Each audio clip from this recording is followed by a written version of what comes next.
This is the Dull Man's Podcast, the podcast for dull men and women who get excited about dull things.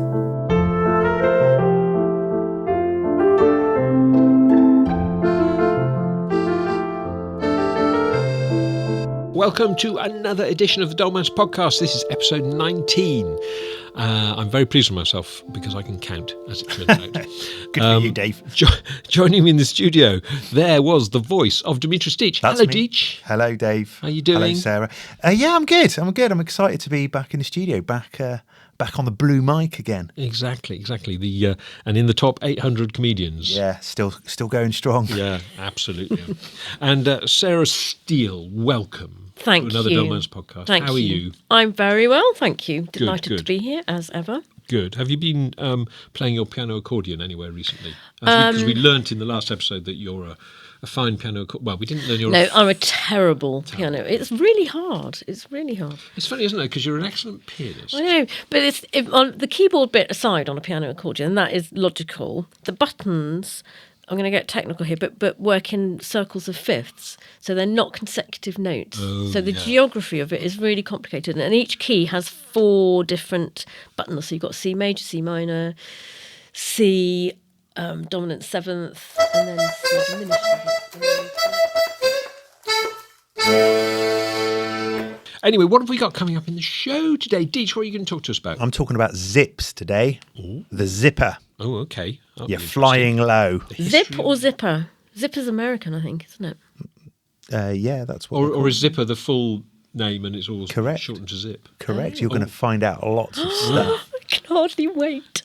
And Sarah, what are you talking about? I'm going to talk about when you're walking on the pavement and there's other people on the pavement and how you negotiate your way through it. Okay, I suspect this is going to be a bit of a peeve, is it? Okay. Yeah. And I'm going to talk about raised beds and the fascination with raised beds. My fascination with raised beds, I should say. I'm not claiming anybody else should be fascinated with it, and why that is completely dull.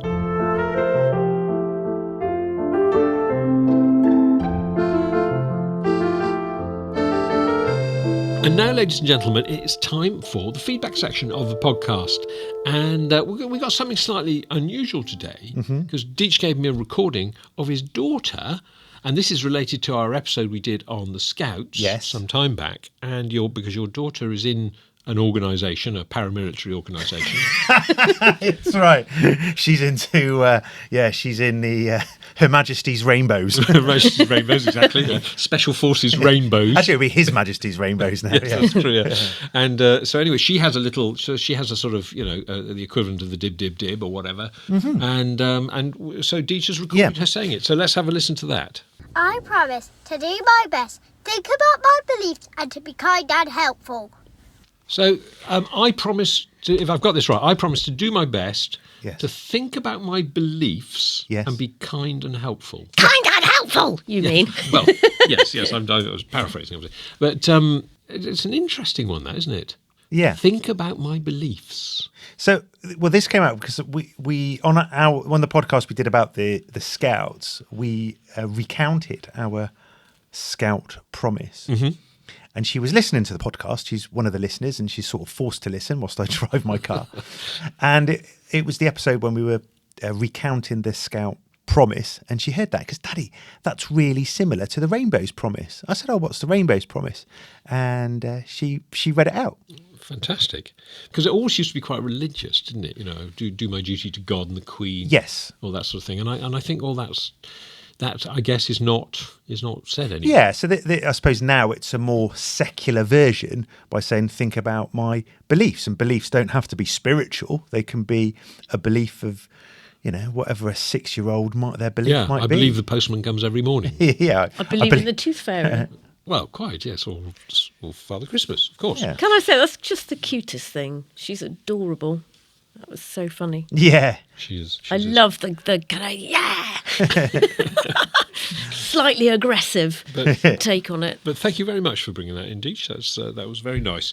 I've got another little bit of feedback, but it's not a voice note. It's just that we had a listener called Max wrote in, and Max was very interested in our take on number plates that we did, I think, back in episode 10. Yeah. And he was fascinated by that because he loves number plates. And he was living out in America. I think he's now living in Cornwall, actually, but he was living in America until quite recently.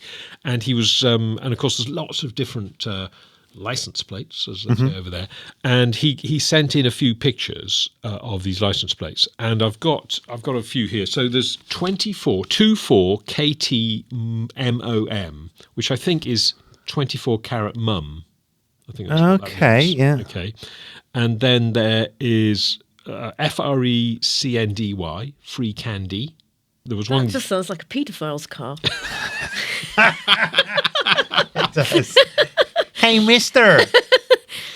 And then finally, when he was in British Columbia, he came across this guy with a massive, great sort of gas guzzling, one of these big 4-wheel drive trucks, transporting his wood around and all that sort of thing.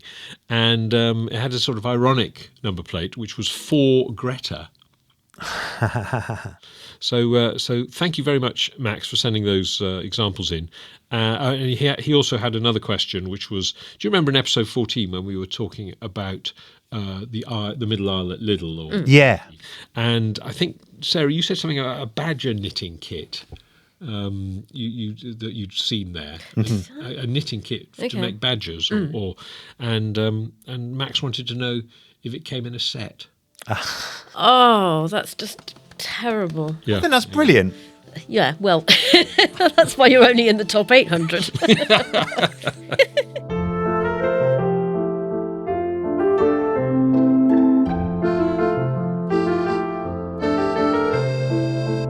Okay, so let's get going with the podcast proper. And Sarah, you are going to talk to us today about pavement etiquette. Would that be a good way of describing Pavement it? etiquette, yeah. I just noticed this the other day, and I realised it's something that's annoyed me for a lot of my life.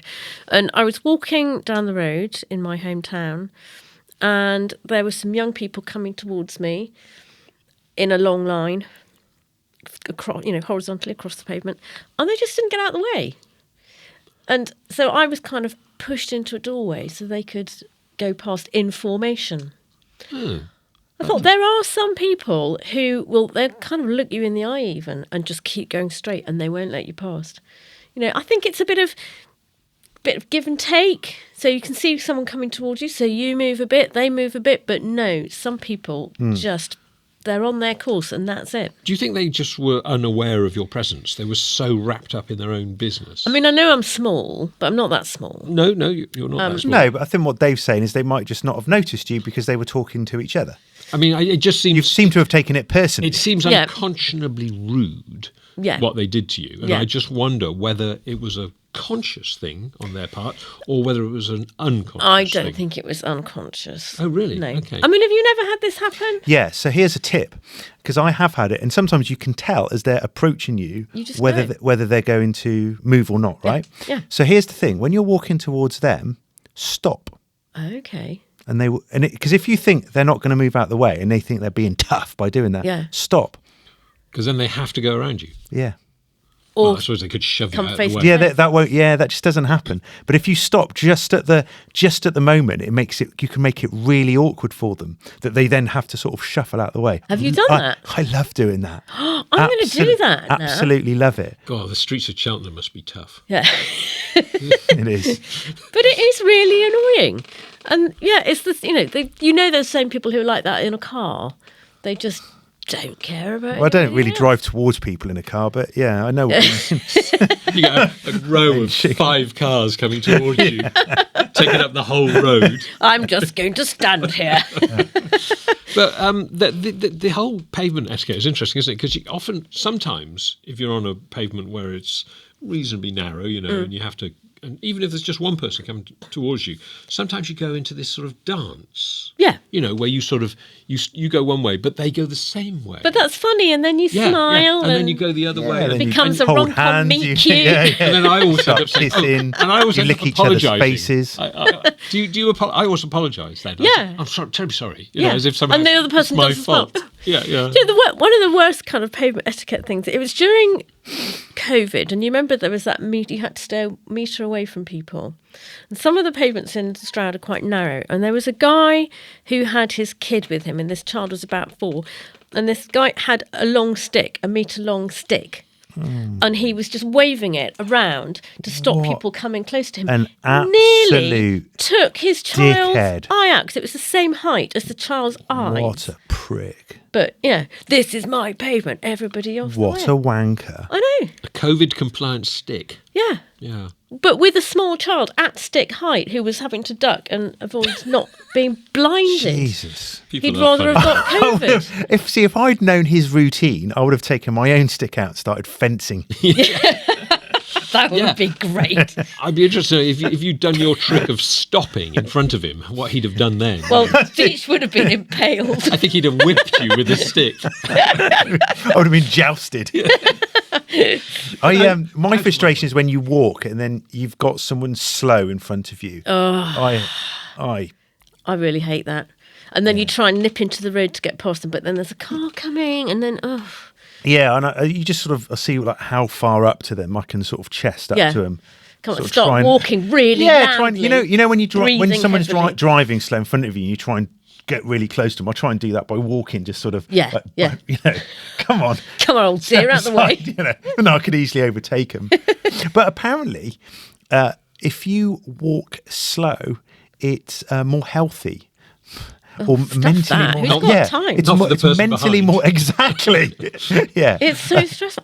I'm a really fast walker. Yes. I'm the daughter of a nurse who was, when she was training, you were never allowed to run, but you had to walk really fast on the wards. Oh right, I see. Running was not allowed. Your mum. marches, Your Yeah. mum got into the habit of walking briskly. Yeah. So anytime we went out with her as kids, we had to keep up with her. It was march or die. And you just get left behind. But my kids are the same. I actually lost my kids at a tube station because I was doing the march and die. And they thought, oh shit, hang on, I'm not on my own here, am I? Do you look like one of those? Do you look like one of those athletes in a walking race? With a sort of, with the shoulders going, The little the bum wiggling. the bum Yeah. wiggling, and all that. Are you like that? I think it's Do you more. want me to be? Well, No, I'm let me not. get my phone out. No, I'm usually cross because I'm trying to catch a train or get something You're done. striding around. Yeah, and then people and then they have dogs on long leads. Oh, I've got a dog. But I keep my dog out the way, but the dogs are The wandering. dog all on the over long place, lead is tripping you up. that's a whole other subject, isn't it? When people Yeah. allow their, the long leads are fine. They're a good idea in certain circumstances. Well, I have one for my mad old dog because he runs away. So if we're in a field, I'll let yeah, it loose. yeah. But I would never let it long on the on pavement. the pavement, exactly. Yeah, and then it's it goes gonna the wrong trip side of the people up. lamppost. And- Yeah. Oh. You know, people when they with dogs they have treats, don't they? So the dog comes back when they let it off the lead. That's quite a common thing. So in the last episode, I was talking about jelly babies. You were. Wasn't I? Yeah, and I also use jelly babies in the exact same way, but with my wife when we go into like IKEA. That she can wander off, but I'll always have like a little bag of sort of jelly So babies. she won't go too far. And so I rattle them, and she'll hear that wherever she is, she comes and she back. comes like scampering back, really briskly. But jelly babies don't rattle. No, I did it. So my daughter had soft. when she was little. It was her birthday at Christmas, and we went to Westonbirt to see the lights with a load of her friends. And I thought, what am I going to do? These 7-year-old girls are just going to run amok. So I bought a tin of Quality Street and did exactly that. Shook it, and they'd all come running. Have a sweet, off they go again. Because I think IKEA, and it's I think every dull husband should have one when they go to IKEA. Because I Or a suspect, trail of crumbs. I've got to- because there's got to be a lot of lost husbands in IKEA. I've got to push back a bit lost on wives this. too, I've got to possibly. push back a bit on this, Deech, because I think first of all, the idea of shaking anything to call your wife sounds really quite dodgy to me, and I don't think I'd get away with that with my. She wants the treat though. But she the wants other to- thing is, I still don't She think likes it. Exactly. I still She wants, don't yeah, think, she gets one at the end when she comes. I still she don't gets a think jelly baby. shaking a bag of jelly babies would make enough noise to get above the melee of an IKEA store. I mean, jelly babies are soft. It's not like. Is that not loud enough for you, Well, Dave? there's only one in there. Doesn't matter. Well, that's still works, though, doesn't it? Still makes the sound. For our listeners, Deech has a box of jelly babies and he just shook it. Yeah, But and it made a sufficient noise. I don't know if that would be loud enough in IKEA. Depends how acute your hearing is to the On rattling. a Sunday jelly babies. morning in IKEA when Not it's a packed chance. full of people, I don't think anybody'd hear that. She comes pounding back, and then I then have my guide for the rest of the day, so I don't get lost with all the other husbands, and then end up in the Swedish meatballs that they sell at the end, which I assume is how they are made.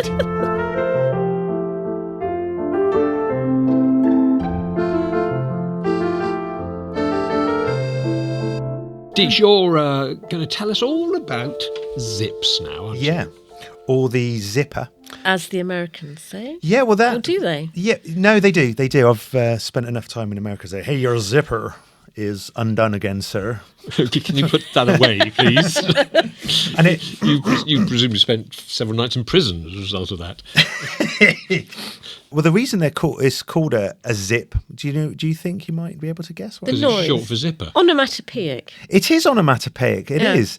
It's called that because before that it was called a separable fastener. And Not Didn't catchy. catch on, did it? very good. But the zipper was the name of a brand of Wellington boot that they were on, and they just got called the zipper. That was in 1923. But let me tell you, they were invented in 1909. Was when the first time they were that invented right? by That's the a first man called Otto Frederick Gideon Sundback. That's a memorable one. Yeah, born in 1880 and lived up until 1954. And he was a Swedish-American electrical engineer.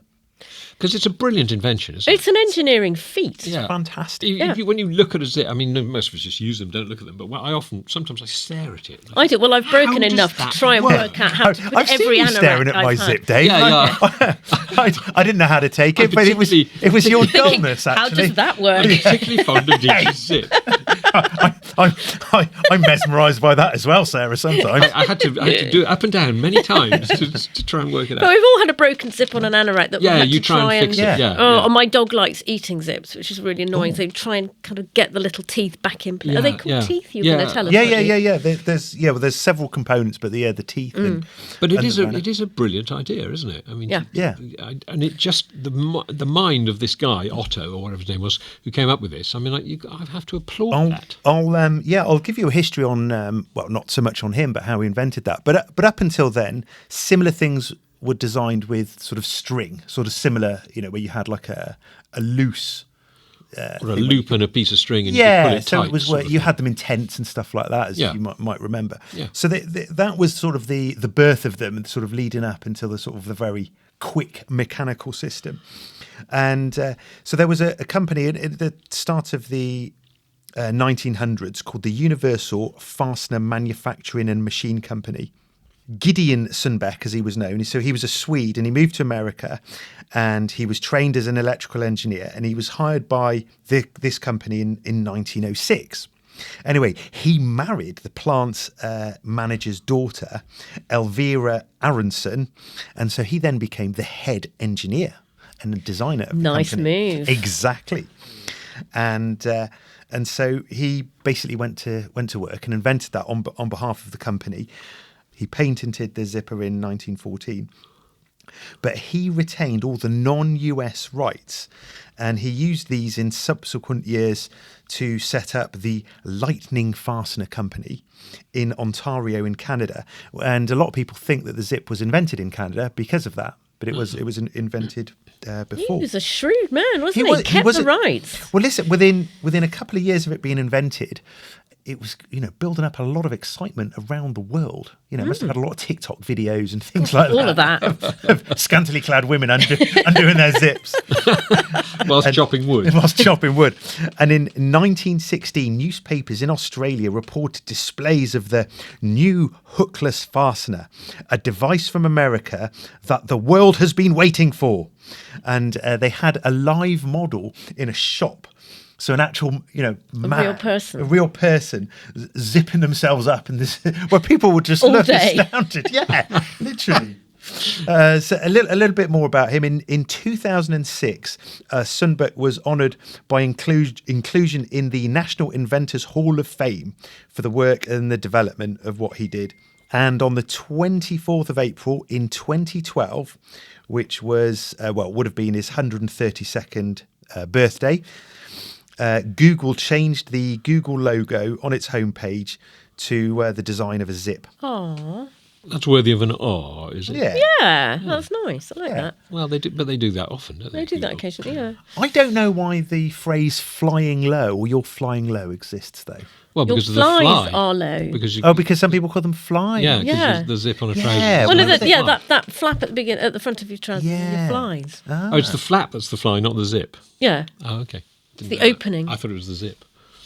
Okay, but yeah, that's where flying low. Because flies used to have buttons. Yeah, of course they did. Yeah. Yes.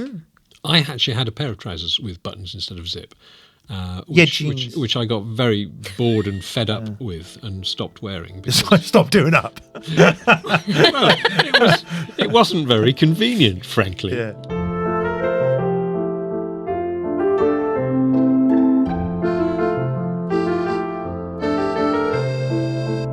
Dave Harris, are you a bit of a gardener? You want to talk about raising beds? Raising beds, yeah, I do.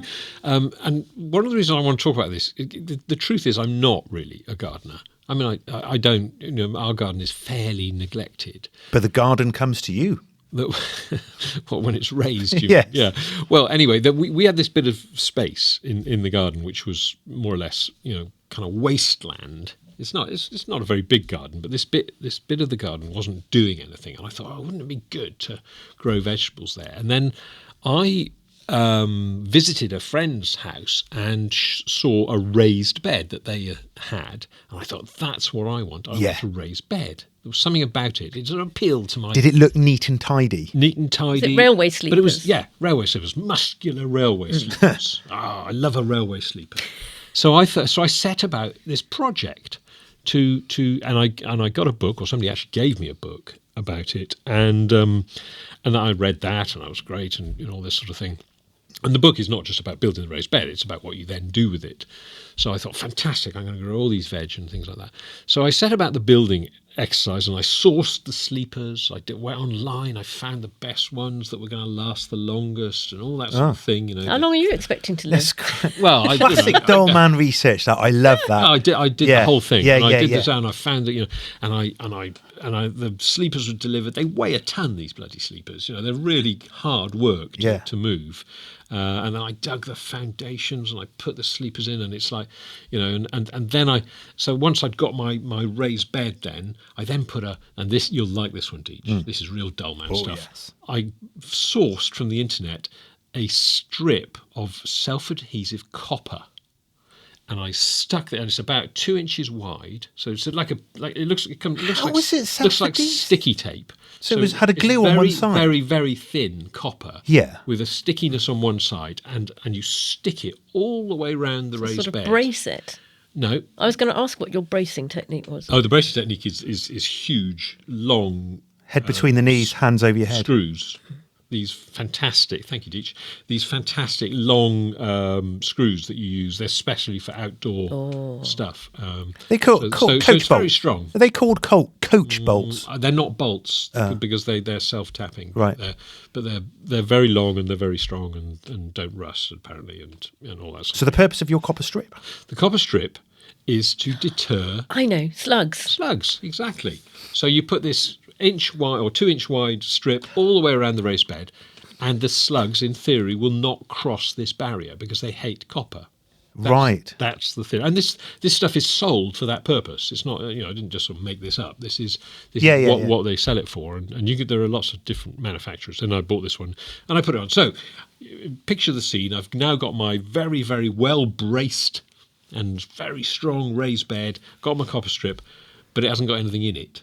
So because what you have to bear in mind is that if you've got mine's about 2 meters by 2 meters, something like that, and that takes a lot of soil to fill it up. Yeah, How high is it?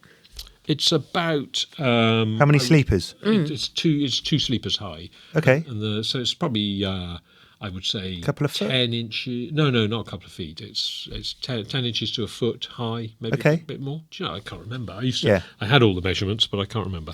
And but it takes a lot of soil to fill it up. Yes. So then you have to order soil. How do you keep the soil nourished if it's isolated? Well, you can add, manure or Dave, I don't know if you're still at a loose end with your soil, but I know someone who's got a bag of cactus compost hanging around in her understairs cupboard that you could take off her hand. That'd be the thing, wouldn't it? Yeah. Yeah. So long as you're going to grow cacti in your raised bed, which would be unusual and weird, you're good to go.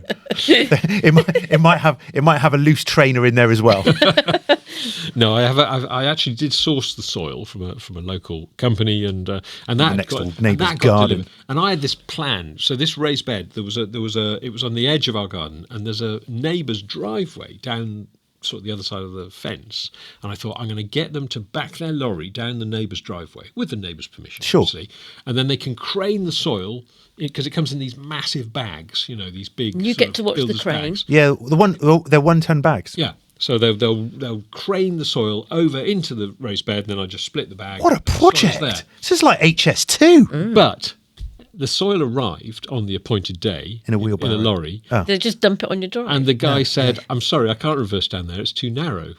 And it was. To be fair to him, if he'd reversed down there, he'd have destroyed the hedges and things like that. Okay, yeah. I mean, the lorry would have physically fitted, but it would have destroyed a lot of them. Yeah. So he just had to put them on the front drive. So then I had to borrow a wheelbarrow because I didn't have a wheelbarrow.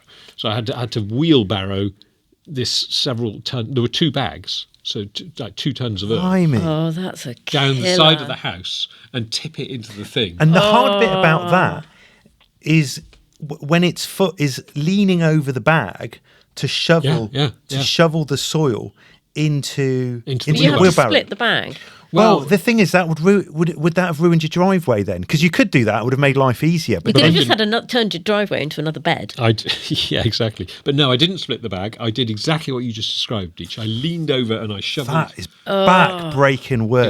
It was, and I shifted, and it took all day, but I shifted all this soil down to the back and. Oh, I into bet the you raised needed bed. a Radox bath at the end But of that. I did, or perhaps I should have had a bath in the raised bed.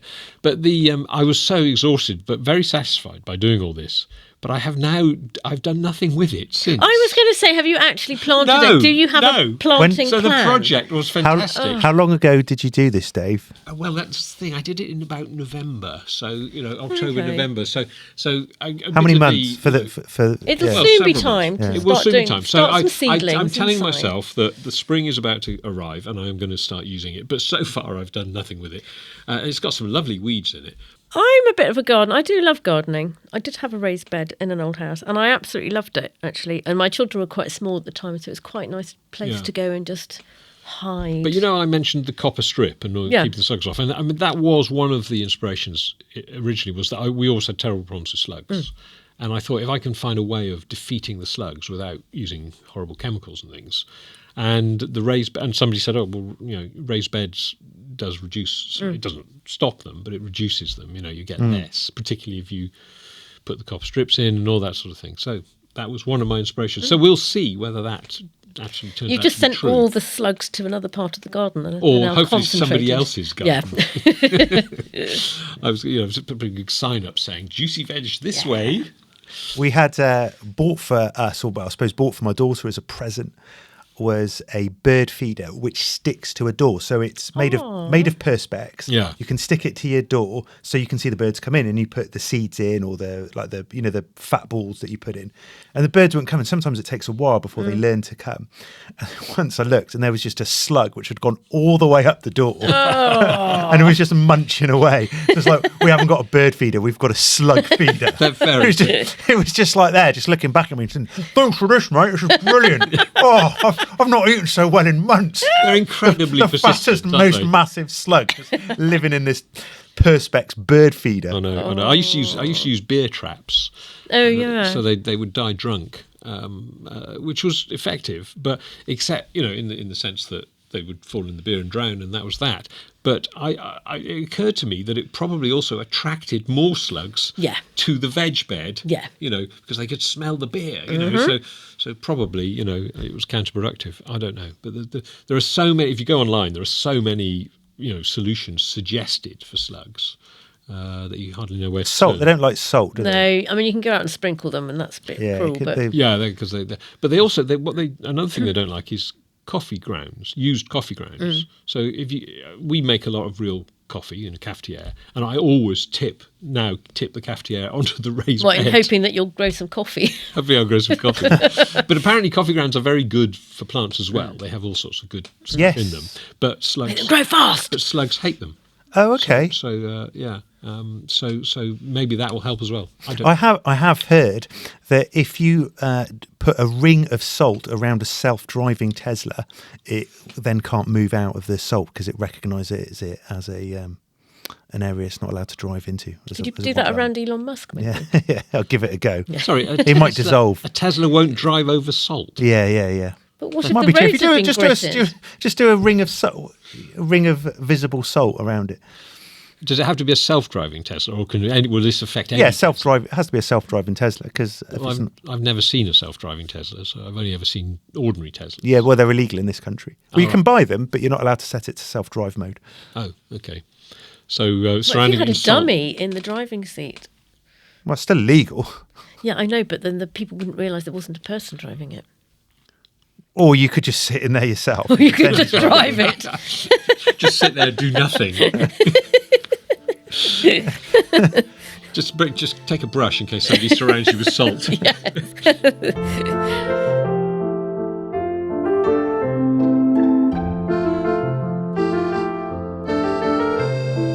Well, thank you very much for listening to another edition of the Dollman's podcast. Thank you, Deech, for your fascinating. Thank you. I've enjoyed talking about zips and rattling jelly babies. And thank you, Sarah, for your fascinating topic on pavement blockers. I know. It was That wonderful. sounds like a kind of drug. Pavement blockers. Yeah. Well, it's if you Beta get, Cheap version of beta blockers. yeah, if you The get Aldi frustrated. version. Anyway, if you've enjoyed the Dullman's podcast, please like us and follow us, and more importantly, tell everybody you know about us so we can have lots of lovely followers. Thank you very much for listening, and we'll see you all next time.